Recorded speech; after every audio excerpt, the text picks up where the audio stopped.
the president's wife.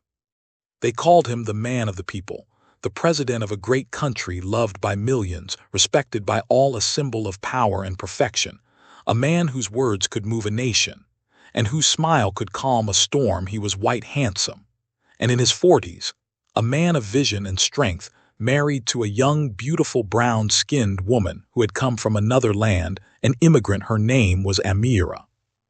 Amira was light itself. Her people had come from far away with dreams in their hands and hope in their hearts. They built businesses, invented new things, healed the sick, educated children, and made the nation greater than ever before. They were thriving. They were favored. It was as if heaven itself smiled upon them. But not everyone was happy about it. Behind the president stood a man the nation barely knew, yet one who whispered into power's ear. His name was Richard, the president's chief advisor, wicked, wise, and proud. His words carried the weight of prophecy, and the president believed in him completely. When Richard spoke, it was as if God himself had spoken. Richard loved power, he loved attention, and he demanded respect from everyone. When he walked by, people bowed their heads and greeted him. But one man never did: the uncle of the president's wife, a proud immigrant himself, quiet, firm, and unafraid. He would simply nod and walk past Richard. That nod burned like fire in Richard's chest. He hated that man, and soon that hatred grew into hatred for all immigrants. One morning, Richard walked into the president's office. He said, "Sir, these immigrants, your wife's people, they're growing too powerful, too influential. They are everywhere: business, science, media. They could take over the country someday." The president frowned. Richard continued, "We must act now before it's too late." And so the seed of destruction was planted. Soon laws were passed in the name of national security. Immigration offices shut down, companies owned by immigrants were frozen, families were torn apart, children were deported overnight. Fear filled the streets. Amira watched in silence, at first hoping it was just a phase, but when her uncle's name appeared on a list marked for removal, something broke inside her. She went to her husband that night. He was sitting in his study reading a report. She stood there, eyes filled with tears. She said, "My love, do you know what's happening out there? They're being hunted, my people, our people." The president looked up, confused. "What do you mean?" Amira's voice shook. "The policies Richard pushed, they're destroying lives. You said you wanted to unite the country, not divide it."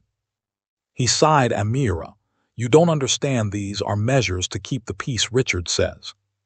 She cut him off. "Richard, Richard, Richard, always Richard. Do you ever listen to your own heart anymore?" The president stared at her, speechless. Amira fell to her knees. She said, "You are my husband, but you are also a leader. If you stay silent now, you'll lose both your people and your soul." That night she couldn't sleep.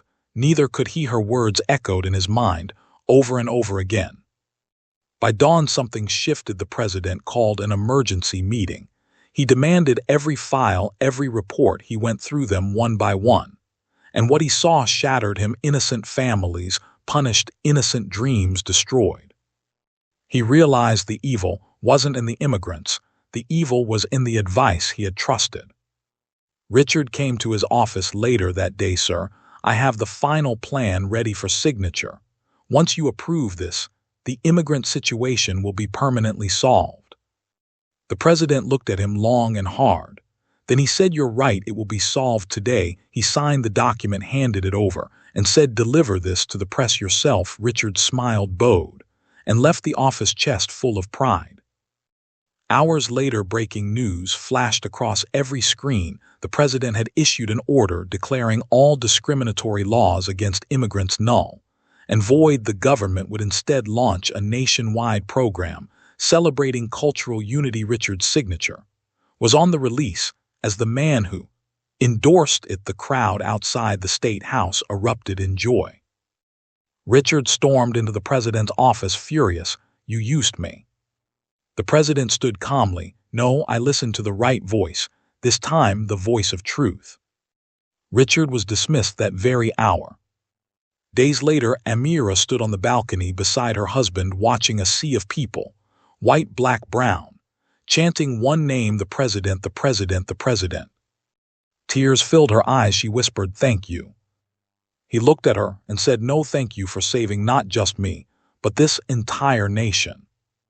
And from that day forward, history would remember not just the president, but the immigrant woman who changed a country not with power, but with courage and love.